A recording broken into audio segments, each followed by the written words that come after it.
On Halloween, or any time of the year really, cemeteries always jump to the front of the line when it comes to the creepiest places you'd like to find yourself. City of Boise maintains 3 cemeteries. There's Pioneer Cemetery off Warm Springs, Morris Hill on the Bench. Both of those remain active, meaning people still bury people there. The third would be the Fort Boise Military Cemetery, which was moved to above North Mountain Cove Road in 1907 from its original location just down the road. There hasn't been a burial there in more than 100 years, which is why the city of Boise calls it inactive, which isn't exactly the best way to describe it, as we found out 8 years ago. Settled on a slope of the Boise foothills, you'll find the final resting place of 247 people who passed through Fort Boise. You'd either be enlisted or an officer or a family member of an enlisted or an officer. Sometimes Ken Reeves comes up here. I do. It's his job to make sure this 2-acre parcel appears pretty much as it did more than a century ago.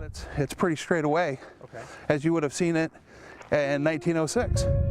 But some say the native grasses aren't the only things moving among the tombstones. Ken isn't one of those people. They may have experienced things up here that I haven't. That's about all I can say about that. Debbie Frediani, on the other hand, but we did have some strange things, like something stroked my ponytail. She says she'd heard about the odd goings-on here on the hill. Reports of a child either being seen or heard, people being on the bench. Someone told me there was a soldier, just like he was standing guard, over the flag.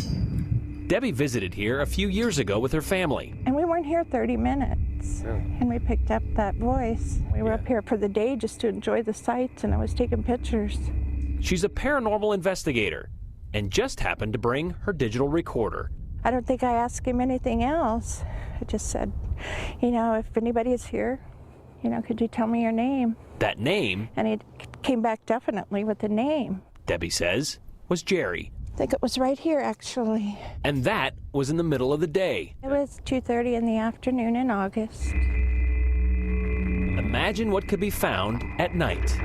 But you can only imagine, because the cemetery closes at sunset, so they're not allowed. But for those like Debbie, imagining isn't necessary. Yeah, I just feel like there's someone up at the flagpole, the soldier.